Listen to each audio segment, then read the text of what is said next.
Welcome back, ladies and gentlemen, to another episode of Let's Talk Fantasy Football. I'm your host for tonight. My name is Nick Walsh, and I'm here with the one, the only, the DON. That's right, it's Don Chrisman. Don, what's up, dude?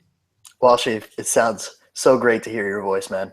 Yeah, it sounds great to Literally. hear yours too. We're gonna give you guys a little bit of inside baseball here, and let you know that Don and I were having audio technical difficulties. So hopefully none of those actually carry over to the podcast because that would be unfortunate. We were starting to Extremely. get worried. We had a bit of a delay, but now we're back on our game and we're rocking and rolling. Isn't that right, Don? That's right, dude. I was getting ready to buy a ticket to fly out to San Francisco for this shit. just just the quick Don Walsh cast, and then a plane ride back to That's make it it. back. Quick hour and a half and then head right back home. Yeah, fly on, or I'll drive you back to the airport, drop you off at the gate there. I Um, appreciate that.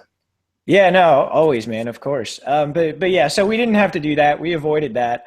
And I should let you guys know that Let's Talk Fantasy Football is sponsored by No Halftime. The No Halftime app isn't your typical fantasy sports service. You get to create one-on-one fantasy matchups, and you can use that promo code LTFF for a free sign-up bonus.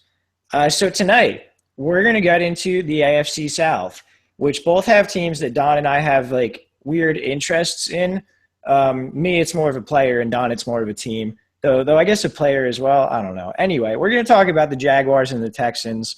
So there's going to be some interesting stuff here. The Jaguars last year were just way more fantasy producers than I think anyone thought, and then the Texans seem like a brand new team almost. They added so many people. Yeah, no, it's going to be very exciting. There's a lot of new coming out of the Texans this year, and we got the Jaguars that came off of activity, so we got a lot to look forward to. Yeah, let's get right into it. The other guys are covering the news tonight, so I don't know when this is going to come out, but anyway, the other guys are covering news, so we don't have to do it. So we're just going to jump right into it. Don, let's start jagging off. Oh, I love jagging off, dude. All right, all right. That is by far the greatest term I've heard this going into this fantasy season, and I will never let it go for this season. Did you come up with that, or did you hear No, it somewhere? I was reading like a it was when Barstool Sports came out with like the clip on Denard Robinson, and then at the end it said something about jagging off to 2016. I was like, oh my god, that is the greatest thing ever. Yeah, no, it's pretty good. Yeah, So let's get right into it. We're ready to start jagging off. All right, man. So let's start with some general stuff about the Jaguars. Last year, they threw the ball a shitload, basically. hmm They were fourth in the NFL in offensive pace, second highest in pass percentage behind only the Lions. And their defense was pretty bad. So they were playing from behind, and they were forced to throw the ball a lot. That led to yeah, Blake Bortles being really, really good. yeah. He had a great season. I think it was he passed for almost 4,500 yards last year. So off of 606 attempts. So it's a pretty nice second year for him. Yeah, no, not too bad in terms of the raw statistics there for Bortles.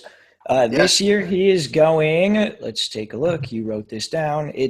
He's going Remember? fourth pick in the eighth round in 12-team PPR drafts, according to Fantasy Football Calculator, which puts him at QB9. Are Yes. you down with that, Don? I'm very okay with Blake Bortles at QB9.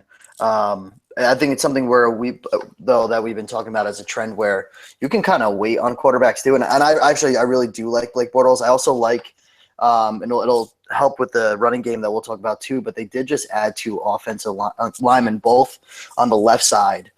So they're trying to beef up that lineman, so that could give Blake a lot more time, and he's got the receivers that he likes between Allen Robinson and Allen Hurns too. So he had a really great year. So you might not have to temper your expectations on that. But I like Blake Bortles as a number 9. He's in that realm of like an Eli Manning and Phillip Rivers, which they're only going about a round later. So Blake Bortles has got two pretty stud receivers, so I'm good with it. Okay. Here's where I admit that I'm not that big on Bortles or the Jags in general this year. I'm really sorry.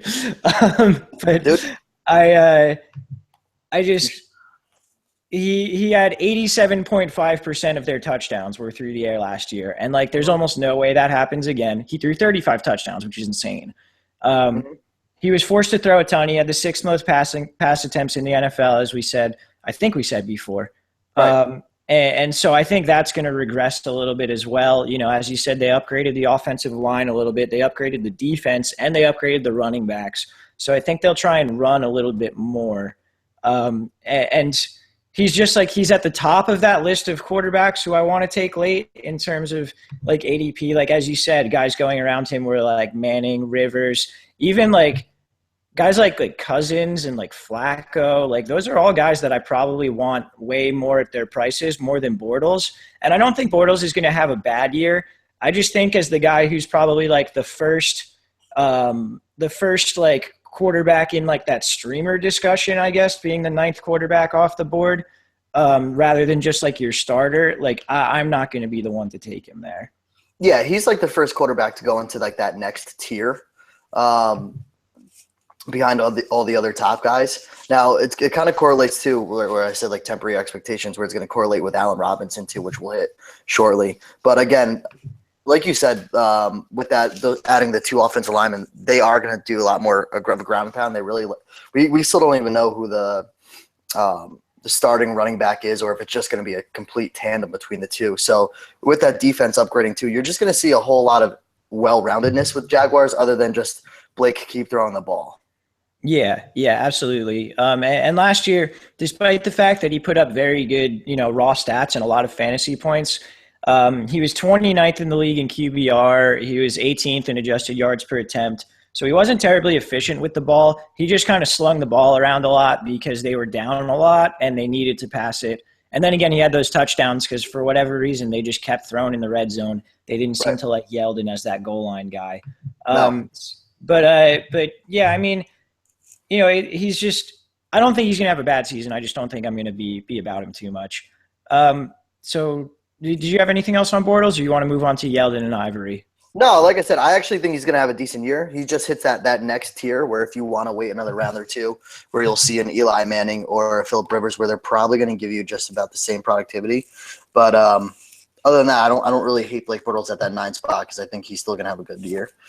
Just not going to be lobbing up everything now that they have another running back, they have an offensive line, they have a defense, they just now have a team. So Yeah, for sure, for sure. All right, let's talk about your boy TJ Tasty. He my man, is, yeah, he's going 11th pick in the eighth round, running back right, 38. Ivory's actually going a little bit ahead of him, 11th right, pick in the seventh round, running back 33. yeah. What do you think about Yeldon this year? I know you love him as a player, but like, is he someone that you want to own in fantasy? This is like super tricky. I was actually kind of pissed off that they added Chris Ivory, even though it's a good move for the as a team. I just like TJ Yeldon so much. This is where it's kind of funny. I went to the Jaguars website today to kind of like look at like the depth chart because I was looking at it Roto World too. They still had Yeldon ahead, but they said come to us after week one for the depth chart. And I was like, well, that's not helpful. On their actual website, like the Yeah, Jaguars but I website. clicked on That's it. hilarious. Yeah, I was like, that's not helpful at all. So I mean, it shows that I think it's more just going to be a tandem at this point. Look, Yeldon last year had about 4.1 yards per carry last season, and Ivory was very similar with 4.3 yards per carry.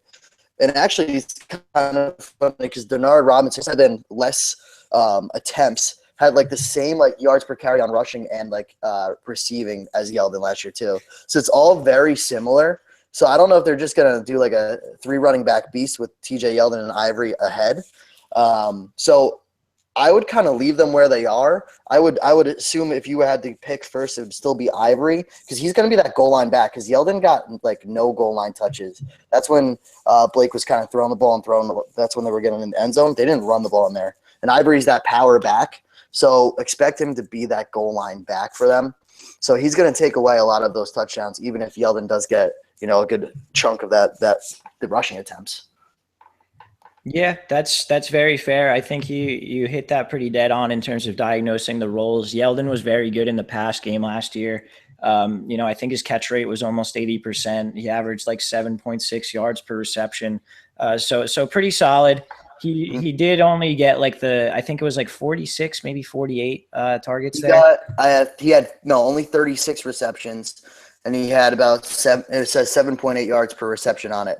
So, Okay. and he only had one TD on it, and then it was actually pretty funny. So Denard Robinson has the same amount at 7.8 yards per reception, but just with no touchdown. And then with his rushing, he was at 4.0 yards rushing, where TJ Yeldon was 4.1. So they're like literally dead on. And he had 1/3 of the attempts as TJ Yeldon and had two less TDs. So that's where it's kind of worrisome with the running back and their touchdown. So I think Ivory, if they did want to run the ball on the goal line, it's going to be Ivory's to take. Yeah. I don't see like why they would have brought in Ivory unless they wanted him to, eat up some more of that goal line work, because you would think Yeldon can kind of do it otherwise. But to me, I think I'm staying away from both of these guys just because, like, I don't know, like, I guess like my thinking is like you want to draft someone who has some standalone value, and then also if an injury happens is going to like increase into like a huge role. Yeah. And like I don't know if Ivory can fill the pass catching role that Yeldon does, and Right. I don't know if the Jags see Yeldon as a guy who can fill the goal line role that Ivory provides. Right. So I feel like go ahead. The good news, though, is they're saying TJ Yeldon is now at a 225 pounds, and it's like a good 225, not like Fat Eddie Lacy 225. Yeah, so he gained some weight going into this year? Yeah, and they said it's like a good side of 225 too. So, okay. Yeah, I mean, maybe it's possible that he gets like more of a bruiser role as the season goes on, because Ivory, I don't like labeling guys injury prone, but if someone's injury prone, it's probably Chris Ivory. I don't know if the guy's played a full season in his career. So there's a decent chance that at some point Yeldon is the feature back in there. I just don't know if when he is, that he's still going to get 20 plus touches and goal line carries, which is kind of what we would hope for. But yeah, I think I'm going to leave both guys and probably avoid that backfield situation for this year. Yeah, well, no, absolutely. I mean, it's just so uncertain. There's no reason one to reach for it. I mean, the Jaguars don't even know what they're doing yet, I don't think. So yeah. Yep. All right. Well, we'll see what happens there, but interesting stuff nonetheless. Let's get on to the receivers. Really just a great year last year in terms of fantasy receiver production, between Allen Robinson's 1,400 yards and 14 touchdowns, and then Allen Hurns got 1,000 yards and 10 touchdowns. yeah. It's going to be interesting to see what happens here. Obviously, Robinson is the number one guy. He's going as the 8th wide receiver off the board, second pick in the second round. And then Hurns is the 26th wide receiver off the board, 5th pick in the 5th round.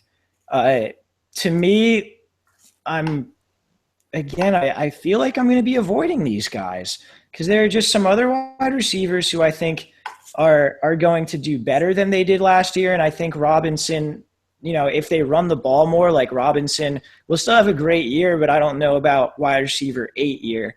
And then Hurns to me was so touchdown dependent last year rather than like target volume dependent that he becomes a bit of a risky pick in the 5th round for me. I don't know. What's your call there? Allen Robinson's his production is definitely going to go down. Obviously, we were talking about it with Blake, and again, we're not going to hit that again, but Allen Robinson had such a good year last year that it's going to be really hard to match that, especially with the added pieces.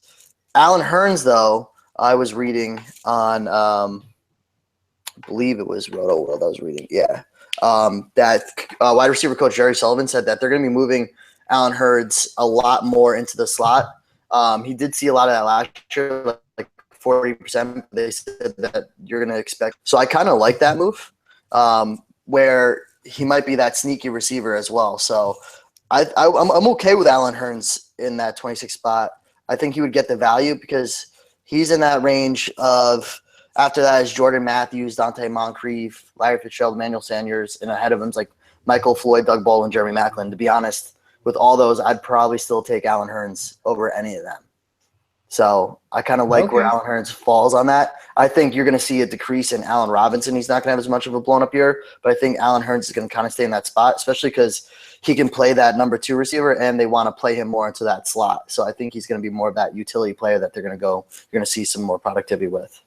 Okay, that's fair. I think if he does get that slot look and potentially gets more targets, it's probably worth it. I just don't know, like with I'm looking for Bortles to have maybe 570 throws, 580 throws rather than like the 606 that he had last year. And Right. then with that contracting, like Robinson, or I'm sorry, not Robinson, Hearns only had like 105 targets last year anyway. So it's like if that keeps going down, I don't know. I don't know if I see myself buying into that touchdown production staying the same with him too. But if those targets, like if the targets go up because he's playing in the slot more, I think Yep. that's fine. Part of me doesn't necessarily buy that he's going to be in the slot though, because I feel like Rashad Green is a natural fit in the slot as well. Like he was a slot receiver in college, if I'm not mistaken, and he Right. seems like he would be the third guy on their depth chart. He's going undrafted as is Marquise Lee. Do you have any opinions on those guys? Not really. I think it's really going to be, especially in the beginning of the season, the only ones that you're really going to be seeing a lot of production out of is Allen Robinson, Allen Hearns. You got to wait to see with this offense because, again, there's more mouths to feed with running back wise. I think they're going to try doing a game. It's going to be a game changer. They were so no rushing last year where you're going to see a whole lot of that. So I don't see any value yet with those guys. Those are maybe later on, especially with Rashad Green being in that slot spot. So other than that, I don't see anything with Marquise Lee either, though. Okay, that's pretty fair. And I just want to quickly, before we move on, like, so Allen Robinson is wide receiver 8 right now. Mhm. Wide receivers 9, 10, and 11 are Keenan Allen, Alshon Jeffrey, and Mike Evans. Would you take him above all those guys? I would take. I like Keenan Allen better than Allen Robinson. Okay. Um, I'm not big on Alshon Jeffrey and Mike Evans. I would take Allen Robinson still over Alshon Jeffrey and Mike Evans, but I would throw Keenan Allen ahead of Allen Robinson. That's the only one I would take over him. Okay, that's fair. I'm still deciding. My gut wants to like just bump Mike Evans up into like the first round, but my head is like, no, that's stupid. Yeah. But I'm still I'm still trying to figure out where I value him. But I think right now I'd have Allen Robinson at wide receiver 10 Right. behind Allen and Evans in that group. Yeah, Um, but on the flip side too, I was actually going to ask you too was with Allen Hearns because you said you don't really foresee him at the 26 spot. Everyone else behind him is Jordan Matthews, Dante Moncrief, Fitzgerald, and Emmanuel Sanders. mhm. Who would you I take would ahead? probably um, I would definitely take Eric Decker, who's the guy after that. Right after you, Yeah, Jordan Matthews, I feel like is overvalued. definitely. Moncrief, I think I would take over him because I could see Moncrief having a similar year to Hearns last year in that not a huge amount of targets, but a big red zone type guy. Um, I don't know. It's interesting. You make a good point there, where like it's hard to really say who's a better value than Hearns. I keep going back all the way down to Marvin Jones there. I just love Marvin Jones this year. Anyway, um, yeah, no, you do make a good point there, Don. Where it's difficult to distinguish him from some of the other guys in that Right. range. I still just don't think I'm going to end up with a ton of him. I think it also might just be I'm not going to be drafting wide receivers a ton. I think that's where I'm going to start Right. going into running backs at that point. Right. But anyway, let's talk about Julius Thomas before we move on from the Jaguars. Yeah. Pretty solid year last year. Let's see, he had Julius Thomas had played 12 games, 80 targets, 46 catches, 455 yards, and 5 touchdowns. So like for the amount of games that he was in, and what you expect out of Julius Thomas, like he averaged over like 6 2/3 targets per game that he played. Right. Um, not bad when he was playing. Do you buy him as the ninth tight end off the board in the uh, eighth round right now? Yeah, I like him at the later end, especially if you're like a 10 to 12 league where you can wait on tight ends. I'm not someone that tries to jump in. I'm not a person that'll go try getting Gronk in the first round. I like Julius Thomas this year. He ended up rounding out decently well for Jacksonville last year, and he's a big body dude. He's 260, 6'5". Even though you might see some goal line work with Ivory, they still like to pass the ball. So I think that's a big red zone target. The year before that in Denver, he had 12 touchdowns. So hopefully he gets, he's a little bit more comfortable in this system, being able it's his second year, and we see more productivity. So I believe in Julius Thomas this year. So I would be happy with going the ninth tight end with Julius Thomas. Okay, fair enough. I think I'm cool with it too because, as you said, he does have a lot of red zone potential. I want to do a little, and so we talked about how the Jaguars threw 35 touchdowns last year and how that was a lot. They're probably going to rush for some more this year. So let's say they rush for 8 more touchdowns because they only rushed for 5 than they did last year. Same amount of touchdowns. So now the Jaguars throw 27 touchdowns. Right. How do you break down that allocation in the receivers? Because I think Robinson gets double digits, right? Yeah. And then Thomas has to get close to double digits, like 8 or 9, right? Yeah. I would okay. I definitely think JT is going to get more than that. So more than last year. So 8 or 9 would sound fair. And and Robinson would get the double digits. So that does help your point with Allen Hurns on that. Yeah. Yeah, so that leaves like seven or so left, I guess, or maybe 8 left, 8 touchdowns left. So I mean, we'll see. I guess there. That's one of the reasons I'm a little lower on Hurns. I guess I don't know. I just wanted to. Yeah, it's interesting to see how that would go. But anyway, the thing is, I don't see them doing 8 more touchdowns with running backs though. But okay, that's fair. That's definitely fair. All right, Don, you want to take a quick break before we move into the Texans? Yeah, I need to get a beer. All right, cool, man. We'll be right back. Do you actually need to get a beer? No, I've got 2 right here. Oh, okay, cool. All right, we're going to get back into it then. I just figured you're like, do you want to take a break? I'm like, yeah, I need a beer. Fair enough. All right, guys, and we're back from you just heard from our sponsor, No Halftime. No Halftime's great. You should definitely check out their app. It's a lot of fun to play on. So, Don, we're going to get into the Houston Texans. This is where I start having fun because I get to talk about my boy, Lamar Miller. But first, let's talk about some other stuff. Let's just talk about general stuff. Last year, they were 21st in pass percentage at 58%, but the year before they were 32nd, and that was still under the same coach, 48% that year. I think that could be attributed to talent among the running backs.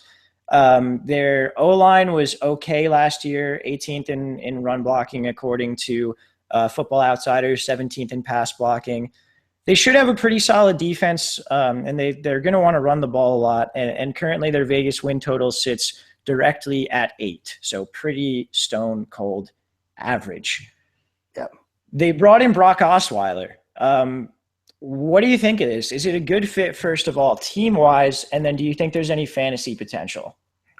Well, they can't go wrong because all the issues that they had last year, and although I'll back up with me and Matt saying the only Chicago quarterback we like is Brian Hoyer.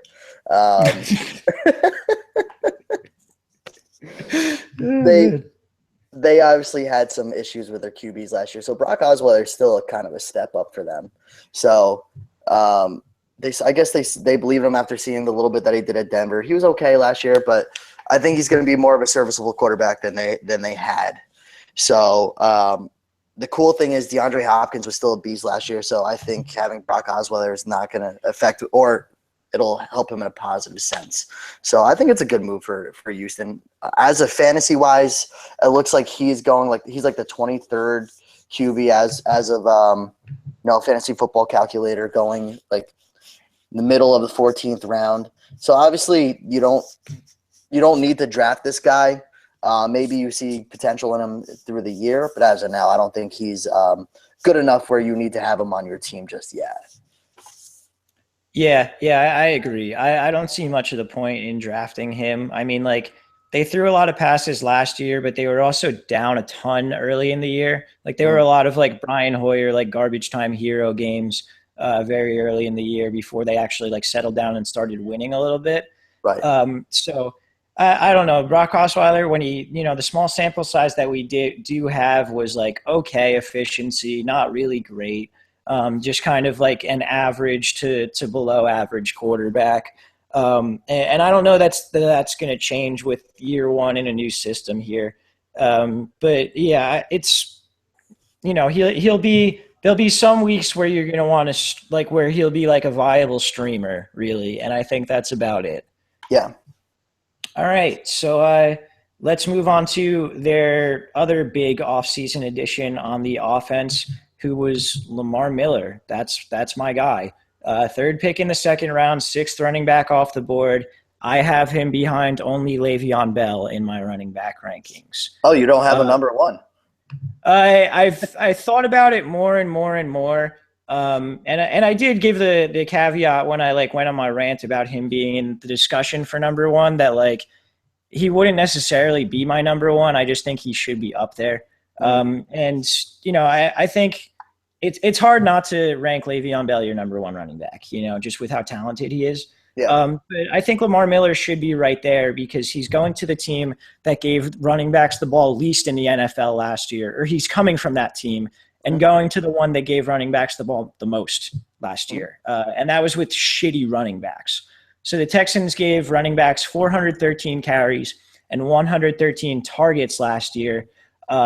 If you say he gets 60% of the touches, which I think is relatively conservative there, he's sitting right around 300 touches. He's a guy who's never had more than 252 touches in his career. The O-line should be pretty decent this year. There were a couple changes. I know Pro Football Focus projects it as the 11th best offensive line in the NFL. And Lamar Miller's 25 years old. He's rolling right into the prime of his career. They just gave him a big contract. There's no one else who should really compete for carries on that team. And he's a guy who's averaging 4.6 yards per carry and 7.6 yards per reception in his career. To me, it's just like it's a recipe for a guy who's been good but hasn't gotten work to get a ton of work. And I just don't see why you wouldn't want to invest in it. Yeah, no. You said everything greatly there, Walsh. Obviously, all the cards are in his favor in this sense. Just something I'll read to you here, which I think you'll like to follow up with it. Because I actually liked Lamar Miller like going into 2013 when I picked him when Matthew Berry was talking about him a lot. Unfortunately, I remember that. Yeah, Miami just wasn't a good place for him. But to give you – so I was reading Jamie Eisenberg on CBS Sports. He actually just posted like this last week all on Lamar Miller. So he has Lamar Miller ranked his sixth running back, but he's saying if anyone were to be the number one overall running back, he wouldn't be surprised it was Lamar Miller. Now, after reading it, so in 2014, Houston was number one in rush attempts, and last year they only fell to number 5, and this was both under O'Brien, and O'Brien's going to be there this year. So he's playing a numbers game. I'll just read it to you. He said, but if you play the numbers game, the potential that you could see in Miller was, so example, he had 54% of Miami's 399 rush attempts in 2014 and averaged 5.1 yards per carry and scored a touchdown once every 27 rushes. So if he did that in Houston in 2014 on 551 rush attempts, he would have had 1,520 rushing yards and 11 touchdowns, and only DeMarco Murray and Dallas would have had more rushing yards that season, and Murray and Lynch would have only scored more touchdowns that year.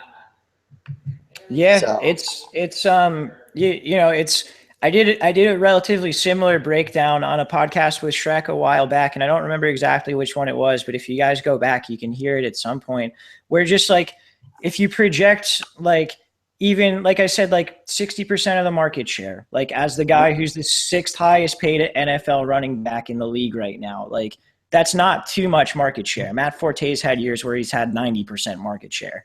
Right. So, like, if you project 60% market share, you're getting 300 touches out of a guy who's always been very efficient with his touches and is also a guy who can score touchdowns. Like last year, I think he had 10 total touchdowns, maybe 9. But I would expect, 1,000+ yards rushing, maybe 400 yards receiving, and double-digit touchdowns from this guy. To me, that's an RB1, particularly in a situation where he's not going to get buried in the passing game, like guys like Peterson and Gurley potentially have the chance to not be used if they fall behind. Like Miller's a decent passing game option. So they don't have other than DeAndre Hopkins, who's their receivers. Yeah, it's a group of it's a group of interesting guys, but outside of Cecil Shorts, who's like mediocre, it's unproven guys. Right.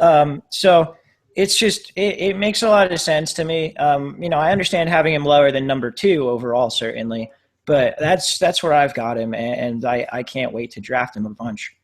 Um, Yeah, I mean it's just it's they're the cards are all in his favor at this point, and I guess if any running back had the most upside um, going into this draft, it would have to be Lamar Miller. yeah, I think so. So the running backs behind him, we have Alfred Blue, who I guess could take some goal line work. There's Jonathan Grimes, and then there's Tyler Irvin, who just got drafted. Right. Tyler Irvin's kind of going to be like more of a kick returner than anything else. And then Alfred Blue and Jonathan Grimes are sort of like they're all getting undrafted, and I really don't care about any of them. You Yeah, know? they've been in Houston. Alfred Blues actually had plenty of with being behind Foster. He's had plenty of time to fill in for Foster and really kind of do nothing. So, and then Jonathan Grimes has been beaten out by Alfred Blue. So, um, Lamar Miller's got that job pretty locked down. So, pending and barring an injury. But with that being said, Walsh, say you take Lamar Miller, which is a good chance because you have him a little bit higher than most of the other running backs where people would go for. Would you be looking to reach a little higher for, or would you be grabbing Alfred Blue as a handcuff in the last few rounds? Nah, I'm not too worried about it because I don't know if Blue is like a bona fide handcuff where like if Miller goes down, he like 100% gets the work. Right. Like last year there were some weeks where like Chris Polk was the lead back. Grimes had like a week or two. Even like guys like Akeem Hunt got in the mix a little bit. So I just don't. I'm not confident enough in Blue where I would really even care too much about handcuffing Miller there. Um, yeah, I mean, you want to move on to the wide receivers then? Yeah, I mean I think we hit Lamar Miller pretty hard, and no one else really matters in the running backs. Fair enough. Let's do it. Let's talk about DeAndre Hopkins. The guy had 192 targets last year, I want to say. That's a lot. Yeah, 192 targets. He only Yeah, had, uh, 111 receptions. yeah, 111 receptions, double-digit touchdowns. He only had fewer than 11 targets in 3 games last year. So, I mean, he had a great year. He was definitely a lot better in the first half when they seemed to be losing a lot. And like I said, there was a lot of like Brian Hoyer garbage time hero games where Hopkins just went nuts. When they started winning a little bit more, his targets went down because they didn't need to, throw it indiscriminately as much. He's currently the fourth wide receiver off the board, 1.06 overall. What's your opinion there? Good price? Uh, so I think a lot of players, fantasy players, and analysts are saying the top three are definitely Odell or Antonio, Odell, Julio Jones. I think for me it's a lock that the top four are the top four with DeAndre at number four. Okay.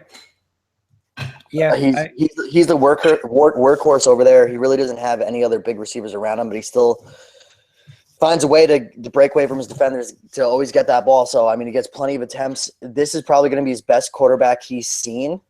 So I mean, it's not like he had a great quarterback last year, and that's where he was getting it all from. So Yeah. No, that's pretty fair. I think with a consistent quarterback, he'll be good. I'm a little worried about the target volume, but I think he may be more efficient even so this right, year because of the coverage being drawn away from him a little bit, because of the run game being a bit better. So yeah, I'm like he's in my tier with AJ Green and Des Bryant as like the next three, and I'm still debating between him and AJ Green as my fourth receiver, but it's a tough debate. I don't know. It's interesting there. yeah, Either way, you're not really going to go wrong with drafting him in the first round. no, no, I like DeAndre. I think he's going to be solid. I really don't see his production going downward. Yeah, definitely. All right, let's talk about the rest of their wide receivers. No other wide receivers are actually being drafted on the team, but there are some other guys there. So Will Fuller was their first round draft pick. He runs a 4.3 240, but he's skinny as hell. He's like 6 feet tall and like 180 pounds. So I mean, like skinny for like a football player at least. Right. And to me, like people say the comparisons that he gets, like some people are like, oh, Deshaun Jackson. And then the people who think that's too much say the comparison is Ted Ginn, where he's sort of just like a speedster and like whatever else. In my eyes, he's going to do more for the rest of the receivers on the team this year in terms of being like a decoy and a deep threat, a guy who can stretch the field and draw safety coverage, than actually like doing stuff for fantasy production. Right. But like I'm also like 99% sure that he's going to have one game with like 3 catches for like 90 yards and 2 touchdowns, because you'll just get like 2 bombs and like get both of them. So like he'll have 1 week and like that's about it probably. So the poorer man's of Torrey Smith, which Torrey Smith isn't even that good. Right. Torrey Smith, like Ravens Torrey Smith type, you know. Every week you would sit him was with like the two long catches they would catch for both touchdowns for 50 yards each. Yeah, exactly. You're gonna have no idea when to play him, but Right. So don't even bother with Fuller. Let's talk about Cecil. I know, Don, a couple of years ago you had a dream about Cecil. I had a dream. Are you still dreaming about Cecil Shorts? Hell no. Okay, good. Just making sure. It's a question of whether or not he starts. I'm not sure that he will, and I don't think it matters too much because he needs to be heavily targeted in order to be fantasy relevant, and it's unlikely that that's going to happen. Yeah. Anything else needs to be said about Cecil? No, man, don't have dreams about him. That's all I could say. Yeah, that's a good point. You definitely shouldn't dream about Cecil. No, and then draft him the next day. Yeah, no, that's a bad idea too. Dreaming about him and then drafting him. That's insane. But you know, he was a jag, you know, and I was jagging off about him. That's true. You were too busy jagging off in your dream to Cecil Shorts. Look, let's throw a little disclaimer. This was not a sexual dream, guys. All right. Well, there you have it. According to Don, it was not a sexual dream. I still have concerns. Anyway, let's talk about Jalen Strong, who was he was a rookie for them last year. He had high expectations, but he came into camp out of shape, overweight, and didn't really even get on the field, even when other guys got hurt. But he lost 30 pounds in the offseason. All the coaches are saying he's turned a corner in terms of his coachability and, you know, learning and like really putting in the effort and that sort of thing. To me, he's at least intriguing because he's really athletic and he's a pretty big guy. He could be like a decent option across from Hopkins if he really puts it together. If there's one guy that I'm drafting as just like a what the hell flyer at the end of a draft out of these other receivers, it's Jalen Strong. Yeah, I mean, what is he weighing in at now? He's like 197, and like last year he was like 230 pounds. That's a big difference. Yeah, that's a very big difference. So yeah, we'll see if it's good or bad. I don't really know, but he's at the very least a little intriguing. Got to give upside to the biggest loser, right? Yeah, right. Definitely. I guess I don't know anything. Out of all the other undrafted receivers over there, I guess. Yeah. No, it's just like we know what Cecil is, and like Will Fuller's not going to be a consistent producer. The only one who really has a chance of being like consistency and at least a little bit of upside to me is Jalen Strong. Yeah. And then I guess it's minorly worth it to talk about Braxton Miller because they did draft him, but you shouldn't draft him because he's a gadget player at this point in his career. He still doesn't know how to run routes. That's about it. He's really sweet, though. You remember that one crazy-ass spin move he had last year? Yeah, Ohio State? Jeez. Yeah, it was pretty nasty. Yeah, but anyway, don't draft him. And then the tight ends in this offense don't really get targets. There's 2 of them who play. They're Ryan Griffin and C.J. Fedorowicz. Neither are getting drafted. Don, do you want to draft them? No. Spin the wheel, baby. Spin the wheel. Spin the wheel and don't land on either of those guys. Which I hope that the other cast is making us think about. What was it? Oh, ESPN? Yeah. And NFL on ESPN was doing like quarterback roulette or something. I don't think it was fantasy related, but it's just like, come on, guys, that's our thing. We talk about roulette. I think that was ESPN jumping in and cutting you off because right when you said it, you just got cut off there. So, what Walsh was saying. Oh no. Yeah, I think they hopped into this Google Hangout to cut you off right there. It was the the quarterback roulette that they threw in there. And we're all pissed here at LTFF because we came up with that shit. Yeah, the dude, I can't believe the network jumped in to cut me off there. That's like some big brother type shit. Some, Um, some Illuminati type shit. Good talking, Don. You're really good at talking. It's my second. Um, It's my second beer, dude. You know. yeah, no, that's a good point. That's definitely a good point. All right. So if we don't have anything about those tight ends, again, don't draft them. No. Ed's question of the week was, where should you draft DeAndre Hopkins? I think we talked about that for the most part. Like, we're pretty comfortable where he is. Maybe a little bit later, but like anywhere mid first round, I think is fine for DeAndre Hopkins. Yeah, to be honest, if I had to go down with my overall rankings, he'd probably be either 4 or 5, right behind Le'Veon Bell. So Okay. Would that be Le'Veon would be 4 then? And yeah, in that case, okay, cool. right now they're interchangeable, you know. But I think Le'Veon would have a slight edge. But he's still my number 4 receiver, and he's going either 4 or 5 for me. Okay, fair enough. Yeah, I'm right in that same area. I'm kind of somewhere in between 4 and 7 is where he's going to land in my final rankings. And Right. that's mid first round. You're doing all right. So yeah, man. You got anything else on the Jags or the Texans? Are we all cool for jagging off for this week? No, just tune in when I'm recording live from the Jag pool this season. Oh yeah, that's right. That's right. That actually would be like the funniest thing I think that could happen. Is just like I want to not know that it's gonna happen either. I just want to go on Instagram one day and see like you in a picture in like the Jaguars pool there with the mascot. What we got to do is for the gear that we now sell, it should be we should have LTFF swimmies, so I can put the LTFF swimmies on while I'm in the There pool. you go. Proper branding. That's Right? why you're the director of marketing, Don. That's not true, you guys. Don's not directing of marketing or director No. of marketing. Yeah, it is. But that is a great idea, though. The swimmies would be pretty tight. Yeah, it would be a lot of fun.